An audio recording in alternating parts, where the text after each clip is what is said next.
Welcome back to Masterpiece Minute on Virtual SDMA. I'm your host, Kara Felt, the Lawrence S. Friedman Curator of Photography at the San Diego Museum of Art. Today I want to highlight a small but powerful photograph that is currently on view in our visible vaults. Dolores was made by the Australian-born American photographer Anton Bruehl during a trip to Mexico in 1932.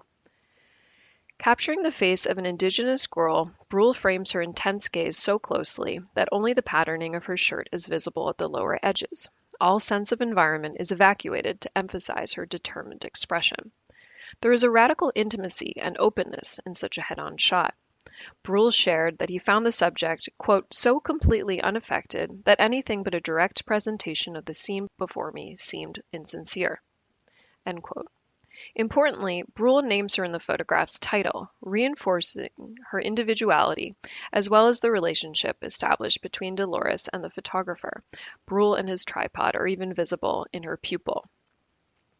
Dolores is the most widely reproduced picture from Bruehl's Photographs of Mexico, a photo book that is considered a classic of the genre. The book focuses on the nation's people, especially in market scenes and pictures of children, women, and older adults, and employs many angles that were popular among modernist photographers of the 20s and 30s, including shots from above and extreme close-ups. Bruehl's book has been celebrated for defying stereotypes and exoticism, and for representing the Mexican people in a straightforward way, even as an artist of European descent. You may notice the strong high-altitude sunlight that plays on Dolores's hair and face, giving her eyes a proud sparkle. Bruehl embraced natural lighting during his time in Mexico, which was a departure from the artificial studio lighting he used during his nearly four-decade career as a commercial photographer. Born and raised in Australia, Bruehl emigrated to the U.S. in 1919 and settled in New York City, where he ran a successful studio until the 1960s.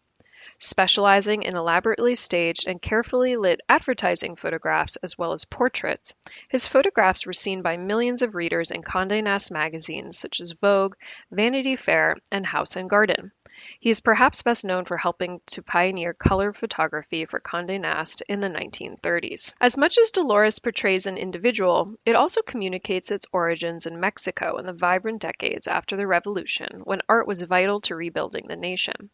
The most famous expression of this was the government-sponsored mural program that supported works by Mexican artists Diego Rivera, David Alfaro Siqueiros, and José Clemente Orozco, who balanced modernity, new technologies, and international aesthetic currents with reference to Mexico's history, traditions, and iconography.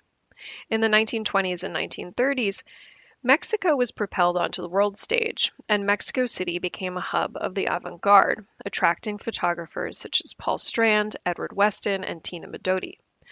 Bruehl's photograph reflects these dynamic cross-currents, honoring specifically Mexican subject matter, while expressing how photographers across the world use their cameras to explore different ways of seeing.